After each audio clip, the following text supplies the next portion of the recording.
খ্রিস্টাব্দের প্রিয় সুধী, ক্ষমা সম্পর্কে পবিত্র বাক্য কি বলে আসুন একটু দেখি।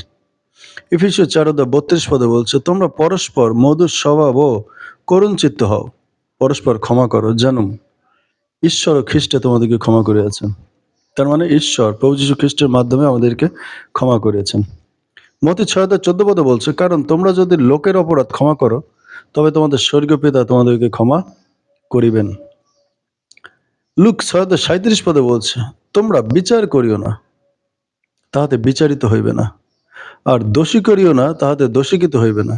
তোমরা ছাড়িয়া দাও, তাহাতে তোমাদেরকে ছাড়িয়া দেওয়া যাবে। দেখুন, অনেক সুন্দর সুন্দর কথা পবিত্র বাক্য বলছে।